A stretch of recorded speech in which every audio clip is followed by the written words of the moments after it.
Bonjour et bienvenue dans cette vidéo destinée à Revit où on va parler de visibilité. La notion de visibilité, c'est une notion qui est très frustrante lorsqu'on va travailler sur Revit. C'est probablement quelque chose sur lequel vous êtes déjà tombé. Vous avez dessiné, vous avez modélisé quelque chose et Revit vous dit que la vue sur laquelle vous êtes ne vous permet pas de voir l'élément en question. OK?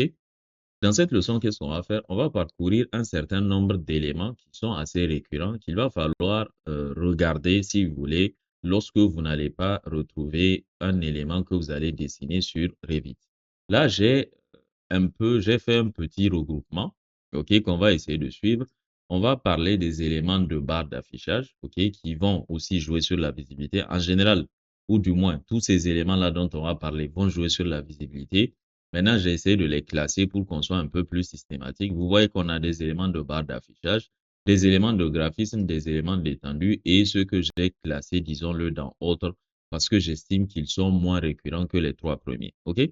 Avant déjà de se plonger dans ces caractéristiques-là dont on va parler, il est important de comprendre une règle sur Revit. OK? Sur Revit, il faut distinguer ce qu'on va appeler les éléments de modèle et les éléments d'annotation. OK? Pourquoi? Parce que les éléments d'annotation de base, elles ne seront visibles que dans la vue au niveau de laquelle vous les avez créés. OK?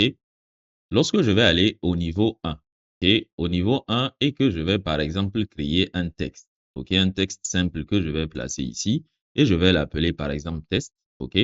Donc, ce texte-là, vous voyez que je l'ai créé au niveau 1. Le fait que je l'ai créé au niveau 1, lorsque je vais par exemple aller au niveau 2, si je ne vois pas le texte, ce n'est pas lié à ces paramétrages-là nécessairement, c'est pas nécessairement lié à ces paramétrages-là dont on va parler.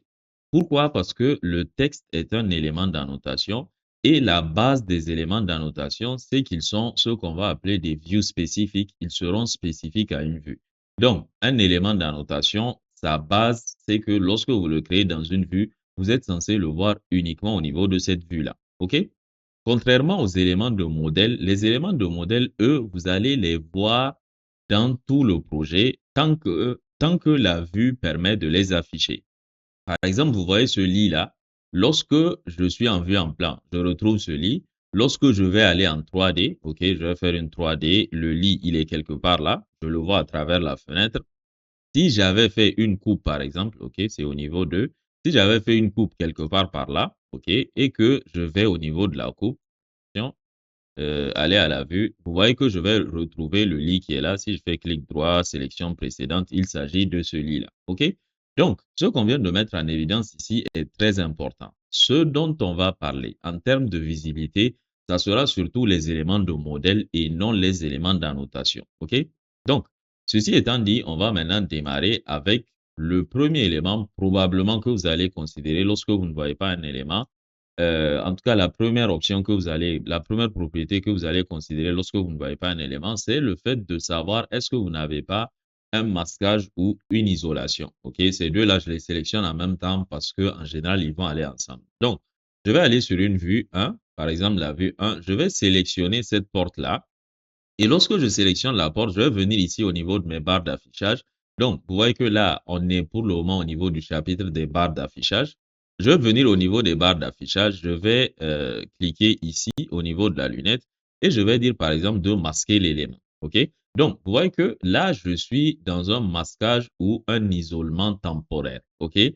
La porte, je ne la vois pas parce que je suis dans un masquage et dans un isolement temporaire. Ce qu'il faut faire, ce qui me permet de savoir que je suis dans quelque chose de temporaire. C'est à cause de ça, mais surtout de cette ligne que vous êtes en train de voir, magenta là, pas magenta, mais plutôt cyan, autour de ma zone de dessin. Donc, je peux venir ici et je dis de restaurer le masquage. OK?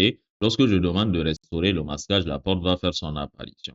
Par contre, si j'avais fait masquer élément et qu'au lieu de faire restaurer le masquage, je demande d'appliquer le masquage, là, la porte a été masquée de façon permanente, on va le dire au niveau de cette vue-là. Et pour la retrouver, on va passer au second qui est afficher les éléments masqués. OK? Donc, afficher les éléments masqués, c'est juste l'ampoule qui est à côté. Lorsque je clique là-dessus, Revit va me mettre en gris tout ce qui n'est pas masqué sur la vue. Faites bien attention. Et ce qui est masqué sur la vue, il va les mettre ici en rouge.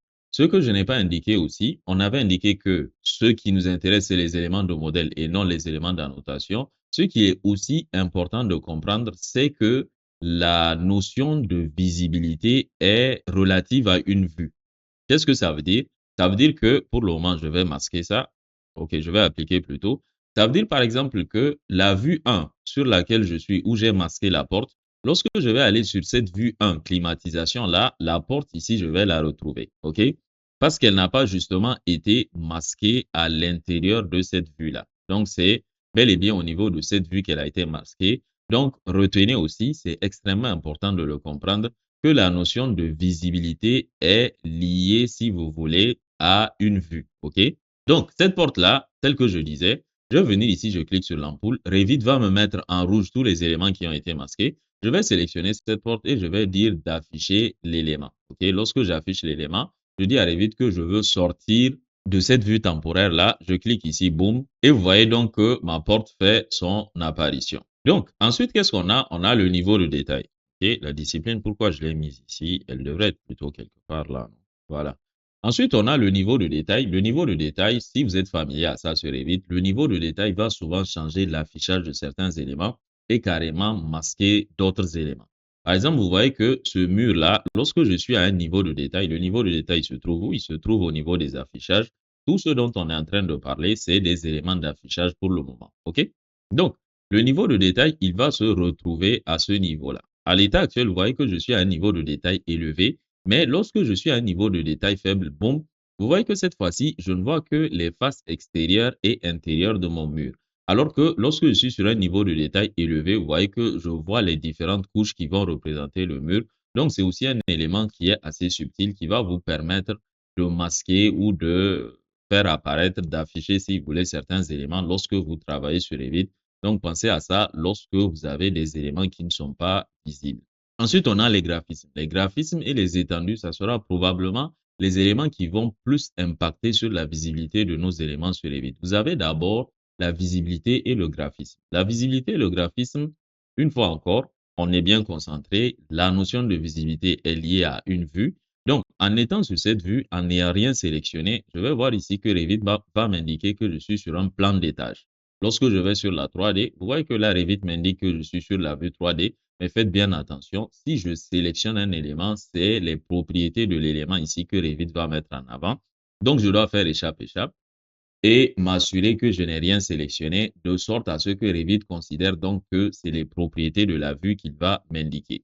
On va donc retourner sur notre vue 1. Au niveau de cette vue 1, une fois que je n'ai rien sélectionné, je vois que j'ai ma vue, les propriétés de ma vue qui sont là, et je vais regarder ici les remplacements visibilité barre graphisme. Je vais cliquer ici sur modifier. Donc, là, vous voyez que j'ai toutes les catégories qui appartiennent ici à mon modèle. Donc, si par exemple, je veux masquer, on va chercher les mobiliers, vu qu'on était concentré sur le lit. Je sélectionne le lit, j'applique. Vous voyez en fait que tout ce qui est mobilier. Attention, là, je suis allé plus loin. Ce que j'avais fait tout à l'heure, c'était de masquer un élément. Là, j'ai masqué une catégorie. OK? Donc, la hiérarchisation de Revit, c'est quelque chose d'important, d'extrêmement d'ailleurs important à comprendre. On aura le niveau le plus élevé qui est la catégorie. C'est pour ça que ici, vous voyez que j'ai touché, si vous voulez, une catégorie. Ça fait que, et les fauteuils qui étaient là, en fait, je vais appliquer pour qu'on voit un peu. Vous voyez en fait qu'on avait du mobilier ici à l'intérieur du salon. On a du mobilier ici au niveau de la chambre. Je vais peut-être zoomer un peu. OK? Donc, je vais faire VG qui est le raccourci clavier. Vous voyez donc que ces mobiliers-là, lorsque je vais aller les désactiver, là, tout ce que Revit considère comme étant dans la catégorie mobilier a été masqué.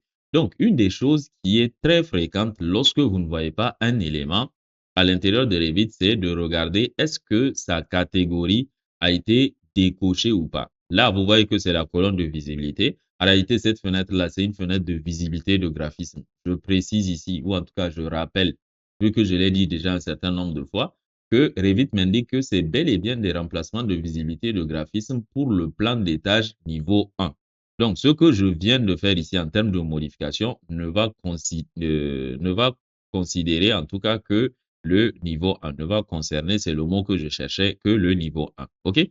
Donc, Logiquement, si vous ne voyez pas un élément, pensez à cette notion de visibilité-là. Lorsqu'on va, par exemple, appliquer boom, vous voyez que tous les éléments de catégorie mobilier vont faire leur apparition. Ensuite, après la visibilité, vous avez les styles d'objets. Bon, les styles d'objets, c'est pas quelque chose qui va tellement impacter sur la visibilité d'un élément, mais pensez à le regarder aussi parce que lorsque je vais aller ici au niveau de gérer et que je vais aller au niveau des styles d'objets, il est possible que la couleur des lignes d'un objet, vous voyez que là, je suis dans les catégories, il est possible que la couleur de ligne d'un objet fasse que je ne puisse pas bien voir l'objet en question, peut-être parce qu'on a mis une couleur blanche alors qu'on est sur un fond blanc, des trucs comme ça. Donc, vous pourrez aussi considérer les styles d'objets. Donc, les styles d'objets, je suis venu ici au niveau de l'onglet Gérer, groupe de commandes paramètres, et les styles d'objets sont là. Ça sera les lignes si vous voulez. Par exemple, si je modifie on était sur les mobiliers, donc on va continuer un peu sur les mobiliers. Si je modifie leur style de ligne et que je les passe à blanc, par exemple, je vais faire appliquer. Et apparemment, je n'ai pas passé à blanc. Je vais faire appliquer, je fais OK. Donc, selon le style visuel, par exemple, là, je vais venir sur un style visuel filaire. Vous voyez qu'il est possible que ces éléments-là, on ne les voit pas. OK? Enfin, c'est même pas qu'il est possible qu'on ne les voit pas, on ne les voit pas de fait. Donc, vous voyez en fait que leur affichage peut être perturbé justement par le fait que le style d'objet a été changé. Donc, le style d'objet des mobiliers, je vais retourner ici. Je vais les passer en noir. OK? Je vais appliquer, je fais OK. Vous voyez que là, le style d'objet, il est en noir, donc je vois bel et bien l'élément. Donc, le style d'objet, faites attention. Quelque chose que je n'ai pas indiqué, c'est que je l'ai combiné ici avec une option d'affichage parce que vous avez vu que lorsque je suis à ombré ou bien j'étais plutôt à réaliste, OK? Lorsque j'étais à réaliste, la modification du style d'objet n'a pas eu tellement d'impact. C'était surtout lorsque j'étais à image filaire qu'elle a eu beaucoup d'impact, si vous voulez. OK? Donc, en plus de ça, qu'est-ce qu'on a? Donc, dans la liste, on a le style d'affichage. Le style d'affichage, c'est ce dont je viens de parler. Selon le style d'affichage que vous avez, combiné notamment avec le style d'objet, tel qu'on vient de le mettre ici en évidence avec les mobiliers, vous pourrez être surpris de ne pas voir certains éléments que vous voyez dans un style d'affichage précédent. Lorsque je vais à filaire et que je combine cela avec un style d'objet, par exemple, des mobiliers en blanc, j'ai pris le cas des mobiliers, ça aurait pu être n'importe quelle catégorie. Vous voyez que je me retrouve souvent avec quelques soucis. Ensuite, vous avez la discipline, OK? La discipline, en général, lorsque vous allez sélectionner un gabarit, vous n'aurez pas besoin forcément de vous inquiéter ou en tout cas de regarder la discipline parce qu'en fait, lorsque vous allez par exemple travailler sur un gabarit architectural, Revit va se placer automatiquement sur le gabarit architectural. Mais sachez que Revit va automatiquement se placer sur la discipline architecturale, mais sachez que cette discipline-là peut avoir un impact. Par exemple, vous voyez que là, je suis sur la discipline architecturale. Je vois grosso modo tous mes éléments normalement. Regardez, lorsque je vais passer à la discipline, par exemple, électricité, vous voyez que certains éléments ont été masqués et d'autres sont restés avec leur couleur normale. C'est tout simplement lié au fait que Revit considère, de fait d'ailleurs, que selon la discipline, là, pour le cas de figure, la discipline architecturale, je n'ai pas forcément besoin de voir tous les autres éléments de façon avec leur couleur vive tout simplement. Il va mettre en avant tout simplement les éléments de modèle, les catégories qui sont prépondérantes au niveau de la discipline. Vous voyez même qu'en termes de sélection, lorsque je vais me placer sur le mur, je ne pourrai pas facilement le sélectionner. C'est est carrément en train d'indiquer sa sélection, ce qui n'est pas le cas de cet élément-là. Vous voyez que lorsque je place mon curseur là-dessus, Revit le met en surbrillance, ce qui n'est pas le cas des murs. Donc, la discipline aussi, c'est quelque chose qui peut être perturbant. Lorsque vous allez modifier la discipline, en fait, je vais passer à quelque chose de réaliste. Ça sera beaucoup plus visible. Lorsque je suis à réaliste et que je passe plutôt à électricité, vous voyez que là, tout a été mis en gris, sauf les éléments qui concernent la discipline en question. Pourquoi je dis qu'en réaliste, c'est plus visible? Parce que lorsque j'étais en filaire, on avait juste l'impression qu'il les avait estompés légèrement, alors qu'il les a carrément verrouillés, si vous voulez. OK? Donc, la discipline aussi, c'est quelque chose dont il faut penser. C'est quelque chose à laquelle il faut penser lorsque vous ne voyez pas un élément à l'intérieur d'une vue sur Revit. On est toujours sur les graphismes et au niveau des graphismes, on en a terminé avec les graphismes. Et là, maintenant, on va passer aux étendues. OK? Les étendues, c'est des éléments qui sont assez complexe, OK? Surtout cette notion de plage de vue avec laquelle je préfère qu'on termine par elle. Derrière la plage de vue, je vais faire une leçon ou même pratiquement une formation complète là-dessus parce que c'est une notion qui est trop large pour être abordée, si vous voulez, de façon ramassée à l'intérieur d'une vidéo.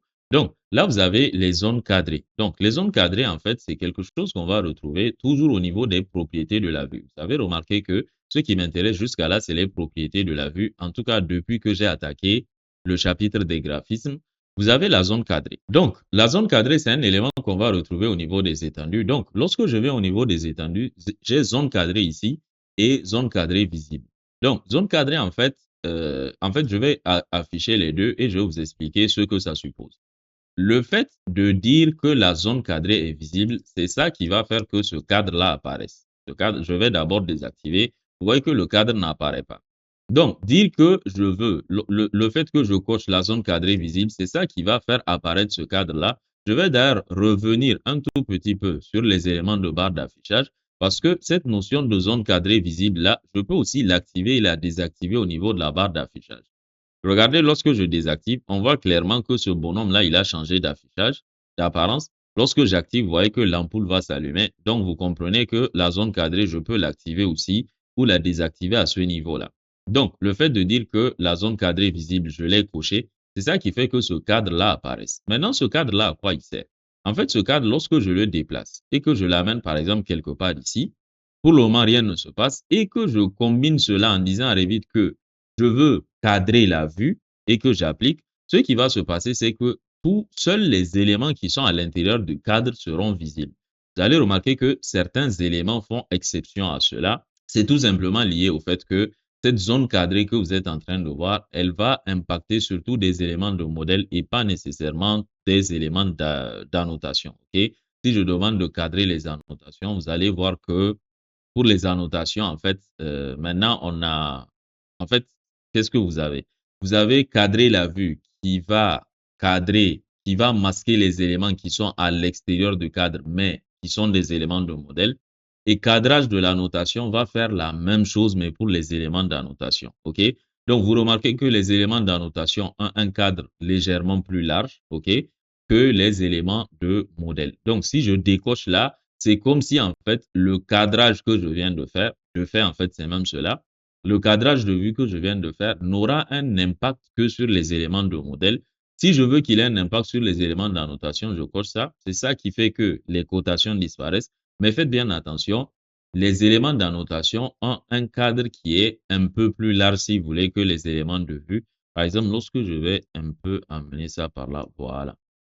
Donc, vous voyez que ces éléments d'annotation-là, malgré qu'ils soient hors de ce cadre-là, le cadre qui est donc en point, en ligne continue, c'est bien ça, malgré qu'ils soient à l'extérieur de ce cadre-là, je continue de les voir parce qu'en fait, eux, leur cadre est défini par celui-là qui est en pointillé. OK? Donc, selon que vous voulez masquer un élément, ou du moins, si vous trouvez une vue à l'intérieur de laquelle des éléments sont masqués, pensez très souvent à cette histoire de zone cadrée-là. Donc, ce cadre-là, lorsque je demande de ne pas cadrer la vue, même s'il est visible, il ne va pas faire, si vous voulez, son travail. Mais faites attention, lorsqu'il n'est pas visible et que je coche cadrer la vue, malgré que je ne le vois pas, il va continuer à avoir son effet. Bien entendu, je préfère l'activer, ok, pour voir en fait quelle est son étendue. Ok, donc ça, c'est vraiment un élément qui est très important. Ensuite, vous avez la zone de définition. Bon, la zone de définition, je vais en fait parler d'abord de la zone de coupe parce qu'en fait, elle va dans le même sens que la zone cadrée, sauf qu'elle est valable, disons, pour la 3D. Vous voyez qu'au niveau de la 2D, j'ai pas la zone de coupe ici, mais lorsque je vais venir ici au niveau de la 3D, au niveau des étendues, vous voyez que j'ai la zone de coupe. Okay? Donc, cette zone de coupe-là, je la désactive pour que vous voyez, c'est ce box-là qui aura en fait le même effet que les autres bonhommes avaient en 2D. OK? En vue en plan, je veux dire. Donc, vous voyez que là, j'ai la zone cadrée qui me permet, la zone de coupe plutôt, qui me permet d'aller couper mon élément lorsque je vais travailler sur Revit. OK? Ensuite, vous avez la zone de définition. La zone de définition, en fait, si vous voulez, c'est une zone cadrée. OK? Elle permet de faire exactement ce que le cadrage de la vie a fait plutôt, sauf que lui, je peux l'appliquer simultanément à plusieurs vues. OK? Donc, je vais d'abord désactiver ça. Je vais venir au niveau de vue, ok, je vais créer ici une zone cadrée, c'est plutôt une zone de définition. Donc, la zone de définition, je vais demander à ce qu'elle soit rectangulaire. OK? Donc, vous voyez que par défaut, Revit va l'appeler zone de définition 1. Je vais l'appeler test, comme ça. Donc, lorsque je suis sur une vue et que je dis à Revit que toujours au niveau des étendues, donc la zone de définition, je l'ai mis au niveau des chapitres étendus, c'est parce que ouais, elle est au niveau des étendues. Vous voyez que là, je n'ai aucune zone de définition. Faites bien attention à cette nuance-là. La zone de définition, je l'ai créée. Elle s'appelle test. Mais je ne l'ai pas encore affectée à cette vue-là. Bien vrai que je l'ai fait à l'intérieur de cette vue, Revit ne l'a pas systématiquement appliqué à cette vue. Regardez, lorsque je vais l'appliquer à la vue, boum, vous voyez que les indications nord, est, sud là ont disparu. Bon, sud est là, mais c'est ouest, est et puis nord qui ont disparu. Tout simplement parce que ce cadre-là, il va, si je demande de faire la zone de définition, il va masquer tout ce qui est à l'extérieur de ce cadre-là. Donc, pourquoi la zone de définition elle est intéressante? C'est que, contrairement à la zone, vous voyez qu'elle aussi, elle permet systématiquement de faire un cadrage de vue. Donc, si vous avez compris, le principe de zone cadrée, c'est exactement ce qu'on vient de faire avec la zone de définition. OK? Donc, son intérêt, c'est que lorsque je vais venir ici, je peux dire aussi à cette vue que je veux qu'elle ait cette même zone de définition test-là, ce qui me permet en fait d'avoir une cohérence. OK? La cohérence dont je parle, en fait, c'est que au début, lorsqu'on avait fait les zones, lorsqu'on avait vu, je vais désactiver, lorsqu'on avait fait cadrer la vue, machin chose là, vous vous rappelez que le cadrage de la vue, je devais le modifier manuellement. OK? Donc là, avec la zone de définition, j'ai le même cadrage que je peux activer à plusieurs vues à la fois. Donc ce cadrage-là aussi peut faire que des éléments disparaissent lorsque vous êtes à l'intérieur de Revit. La plage de vue telle que j'ai dit, c'est quelque chose de relativement complexe. La plage de vue de large surtout. La plage de vue, en fait, qu'est-ce qu'il faut comprendre? C'est que lorsque vous êtes sur une vue, attention à la plage de vue déjà, lorsque je suis en 3D, par exemple, je ne retrouve pas la plage de vue. La plage de vue, c'est un élément qu'on va retrouver en 2D. Donc, lorsque je viens ici au niveau de la plage de vue, en fait, qu'est-ce que j'ai? J'ai la plage principale. Je peux faire afficher ici pour comprendre à peu près. Vous pourrez lire ici, mais tel que j'ai dit, je préfère faire une vidéo complète là-dessus. Mais là, je vais vous expliquer les principes de base. Les principes de base, c'est que là, la plage, ce qui va surtout m'intéresser, c'est la plage principale. Au niveau de cette plage principale, j'ai le plan de coupe. Le plan de coupe, c'est quoi? C'est tout simplement le plan horizontal qui va couper. Et tous les éléments qui sont a priori coupés par ce plan-là seront vus. OK? Et normalement, tous les éléments qui sont entre l'intervalle 0 et 1,2 seront vus. Et certains éléments qui sont entre l'intervalle 1,2 et 2,3. OK? Donc, l'intervalle bas, plan de coupe, a priori, on va vous voir. Et ce qui est entre le plan de coupe et haut, on va vous voir selon certaines conditions. OK? Donc, ce plan de coupe-là, si je le modifie, par exemple, là, je vais aller en... Je n'ai pas besoin d'aller en 3D. Je vais prendre cette fenêtre-là. Vous voyez que cette fenêtre-là, lorsque je la considère, c'est même la fenêtre. Ah, OK, il a fait des murs rideaux. Vous voyez, je prends cette fenêtre-là, je vois que sa hauteur de linteau est à 3 mètres. OK? Bon, les fenêtres ne sont pas très intéressantes. Qu'est-ce que je peux considérer comme exemple? Je vais considérer les portes, OK? Les portes, vous voyez qu'elles ont souvent des hauteurs de 2,20 m. Donc, qu'est-ce que je vais faire? Lorsque je viens au niveau de cette vue et que ici, la plage de vue, je vais dire à Revit que je veux couper, par exemple, à 2,3 et que j'applique. Vous voyez que lorsque je vais appliquer et que je fais OK, vous voyez que finalement, je ne vois pas les portes. OK? D'ailleurs, je vais voir même d'autres éléments qui sont à l'étage. OK? Vous voyez donc que les portes de l'étage, je ne les vois pas. Tout simplement parce que j'ai dit à Revit de couper au-dessus des portes. Donc, le fait que je coupe au-dessus des portes fait que je ne vais plus voir les portes telles que je les voyais avant. Parce que là, vous voyez que c'est comme s'il y avait le mur. En fait, c'est le mur du dessus de la porte. Je ne sais pas si vous voyez, vous avez une porte et au-dessus de la porte, bien entendu, vous avez le chaînage et le mur qui continue. Maintenant, vu que j'ai coupé au-dessus, vous voyez que je ne retrouve plus le vide que j'avais au niveau de la porte. Donc, ce qui est bien entendu entre l'intervalle 0 et 2,30 est vu. C'est pour ça d'ailleurs que je vois la porte. Mais le niveau auquel j'ai coupé n'est pas très intéressant. Je vais revenir à 1,20. Vous allez voir la différence. Vous voyez qu'à 1,20, lorsque je coupe, je vois le vide, je vois le battant de la porte, le panneau de porte, les poignées, ainsi de suite. Donc, ce VR-là aussi, bon, je l'appelle VR parce que c'est le raccourci clavier. La plage de vue, elle aussi, elle aura énormément d'impact sur les éléments de vue. Mais tel que j'ai dit, c'est un élément qui est assez complexe, ok, assez large, on va le dire comme ça. Donc, c'est mieux de le faire dans un chapitre à part. Ensuite, vous avez ce qu'on va appeler des éléments secondaires. Le premier élément secondaire, c'est un masque. Lorsque vous allez au niveau de annoter sur Revit et que vous créez ici un masque, ce masque, en fait, que vous allez créer là, il va, comme son nom l'indique, aller masquer ce qu'il y a derrière. Donc, faites par contre attention, selon les vues dans lesquelles vous êtes. Par exemple, là, lorsque je me place sur une vue réaliste, là, je suis sur la vue réaliste, il masque. Mais lorsque je suis en filaire, dans cette vue-là, on voit à travers le masque, ok? Parce qu'on ne voit que les fils, si vous voulez, les limites du masque, ce qui fait qu'on va voir derrière le masque. Donc, le masque, c'est un élément qui peut masquer un élément, ok? C'est un, c'est une zone. Vous pouvez faire la zone masquée, la zone de masquage. Elle va masquer des éléments sur Revit. Vous avez les lignes invisibles. Les lignes invisibles, c'est quelque chose que vous pouvez faire, mais que je vous déconseille. Lorsque vous sélectionnez un élément, vous pouvez venir ici, les styles de traits, dire par exemple que vous voulez des styles de traits invisibles, OK? Donc, lorsque je clique là, vous voyez que lorsque je clique là, ces lignes-là, finalement, elles sont invisibles. Bon, là, c'est parce qu'on a la couche qu'on a l'impression que la ligne n'a pas disparu. Donc, vous voyez que ça, c'est aussi une façon de masquer que je vous déconseille. Donc, mais sachez que si jamais vous ne voyez pas un élément, ça peut être lié au fait que on l'a sélectionné. Par exemple, je vais venir au niveau de, je cherche un élément très simple. Par exemple, celui-là, je vais diminuer le niveau de détail. Par exemple, celui-là, lorsque je le sélectionne et que je demande de modifier le style de ligne, je peux demander des lignes invisibles ici. Vous voyez finalement que cet élément-là, il n'est pas visible, bien vrai qu'il est dans le modèle et qu'il se retrouve dans la vue. Par contre, si je modifie selon les styles de vue, je peux retrouver ça. Parce que, en fait, au niveau de ce style de vue-là, pourquoi je ne le vois pas? Parce que ce style de vue-là, il ne fait apparaître que les arêtes, OK? Que les limites.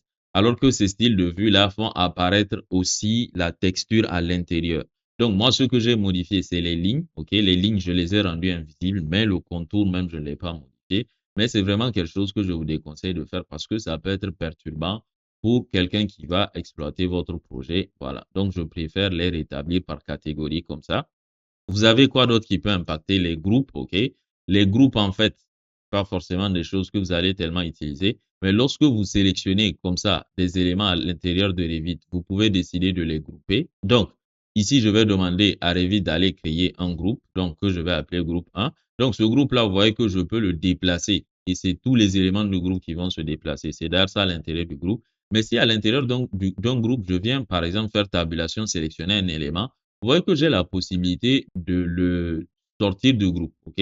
Donc, lorsque je clique là-dessus, je sais qu'il a été supprimé du groupe, mais en fait, vous voyez il est rendu en même temps invisible, OK? Donc, ça, c'est quelque chose aussi qui peut être perturbant. Donc, même si vous n'utilisez pas forcément tellement les groupes, si vous voulez, il faut savoir que cette possibilité-là est là. Je peux faire tabulation, je sélectionne un élément et lorsque je clique ici pour l'exclure du groupe, il sera invisible pour ainsi dire.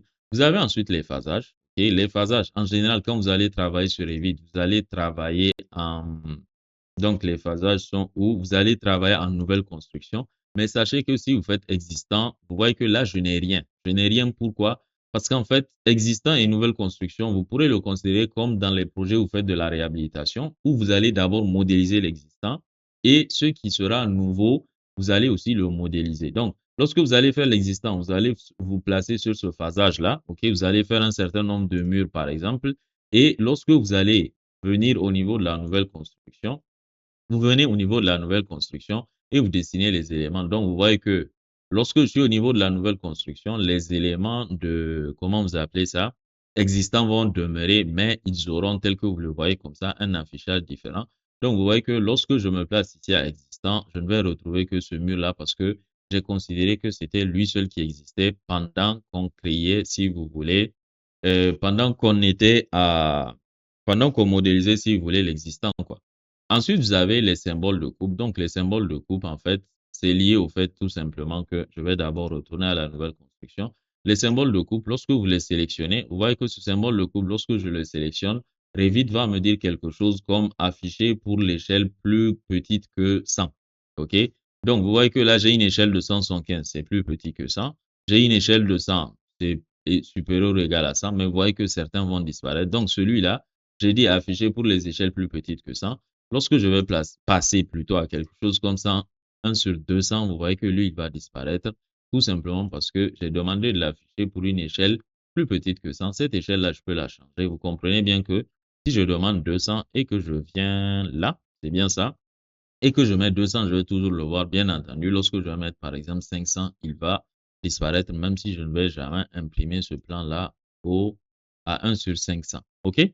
Donc, vidéo assez longue. Donc, retenez que lorsque vous êtes sur Revit, il est possible que vous ne voyez pas des éléments. D'abord, comprenez que vous avez des éléments de modèle et des éléments d'affichage qui ne vont pas de base se comporter de la même façon.